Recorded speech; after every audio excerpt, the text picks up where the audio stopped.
Okay, we're rolling? Mm-hmm. All right. So just to recap on our kind of reintroduction to guitar here. The open strings E, A, D, G, B, E. One little thing we might do is find the natural notes on each string, linear from the open string through to the 12th fret. E to F, no in between, it's a semitone. G, A, B, C, D, E. Whatever you start on determines the pattern of how it's going to play out on that string. A, got to hop over for B, but C's right next door. D, E, F, G, A. If at any point you don't get back to the note that you started on in the octave, then something's gone wrong. You know, you have to retrace your steps a little bit. But it's always easy as long as you just keep in mind that E and F, B and C have to be next door. Everything else has to have an in-between.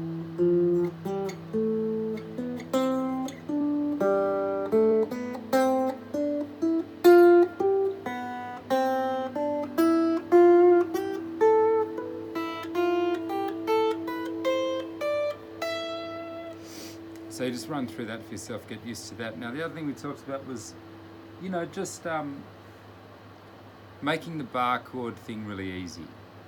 So if we take just a major, A major and an A minor chord, and we say, okay, this little triad, this major triad and this minor triad are transferable. They're on track to move through the fretboard. Only thing is that when we do that, we have to move with a root note. So once we get really used to what the notes on this string, on the 5th string are, for instance, we could go to a D and we could make a little A minor chord shape with these other fingers, and maybe even catch that top string as well with that bar, and there we are. Or we could do it with the major chord, you know, just going to be, and you were quite comfortable getting those 3 fingers jammed in there like that. And then with the E family, it's the same. I've got the E major triad that's going to move. In this case, to become F, it only has to go to there because the root note is only a semitone. If I want that to be F major or F minor, the F minor is a bit more challenging. These ones are harder grabs, you know, because they're bigger. You've got to grab a big 6th string root note and you've got to cover the top strings as well. It's still the same principle, you're just coming out of that shape.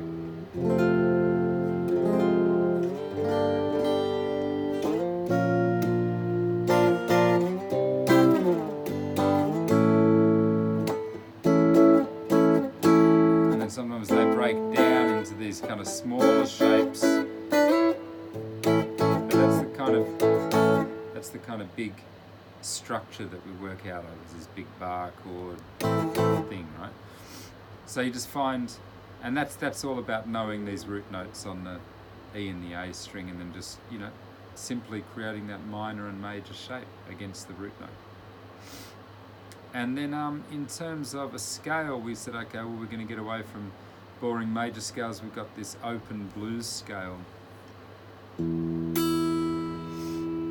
E, and we want to, there's a little bit of a kind of technical thing happening here where we're asking our fingers to do this the most kind of intelligent way, I suppose, which is the 2nd finger would stick to 2nd fret, 3rd finger 3rd fret, 1st finger playing that one note. So then you get this kind of flow with the fingers that makes it very easy to find the frets, you know. So open 6th, 3rd fret, open 5th, 1st, 2nd, open 4th, 2nd, open 3rd, 2nd, 3rd, open 2nd, 3rd, open top, 3rd, back again, fretted note before open string now.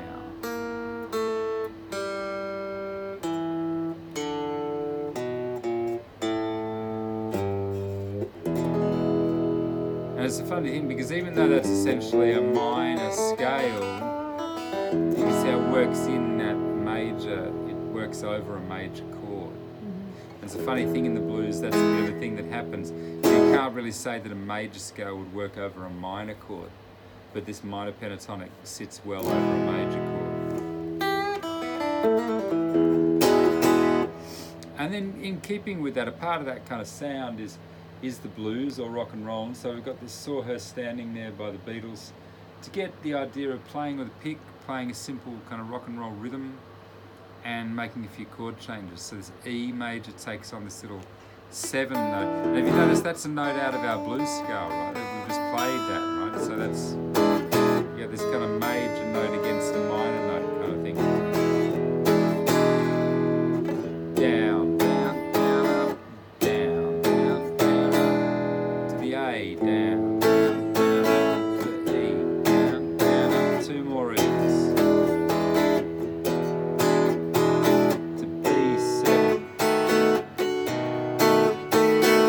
The B7 chord's like a little triangle, 5th string, 4th string, 3rd string, little on top.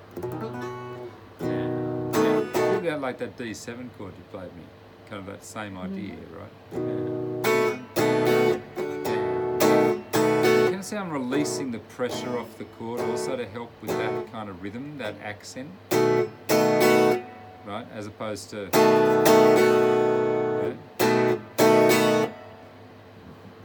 and then back to the E7. And with this one, you might want to grab that 4th fret, 6th string, and then play out the top of it, which is 1st finger, 4th string, little finger, 4th finger, in the 4th fret also, but on the 3rd string, so 6, 4, 3. You're kind of muting that 5th string, it's not really included, but you got those top open strings as well. That's a bit of a kind of rake, and then into the A chord, down, down, down, A minor, back to the E7, B7, B7, and there's a bit of a stop at the end there. So yeah, it's really just that E over G sharp, 6, 4, 3, and that B7, 5, 4, 3. You know, the A you already knew, E's pretty familiar as well. And then there's just that rhythm and trying to get a little bit of a growl on that first by kind of getting into those bottom strings. Down, down, down, down. Kind of, you know, highlights it a bit more on electric guitar to get a bit more sustain. And then for the shallows, this more kind of delicate thing was to play E minor, split those fingers, and then come into a kind of simple way of playing the G chord, right? And it could, the timing on that is a bit specific, so it's kind of like,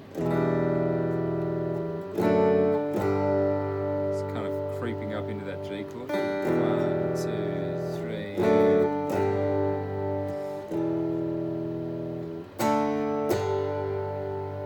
A quick change there. After that one strum on the E minor 7, bump, bump, there's kind of 2 beats, and then you push into that, 2, 3, 4. And here we're just sort of picking out on that G chord a little bit.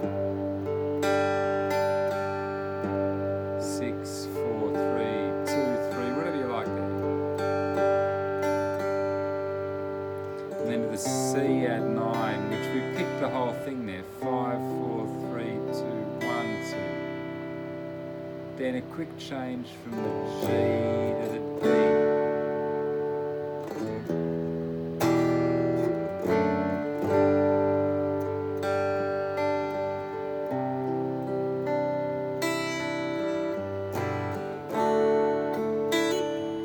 And then we'll kind of pull off here.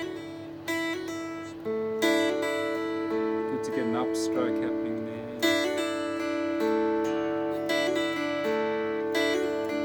Just coming back onto the notes of the chord.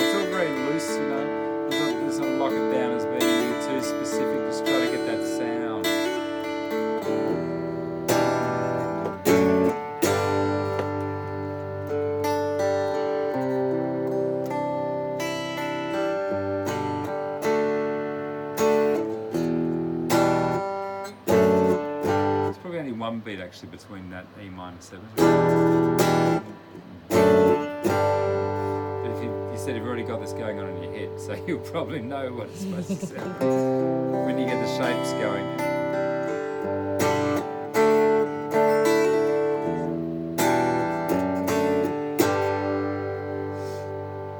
Okay, I think that's what we had, isn't it? Yeah.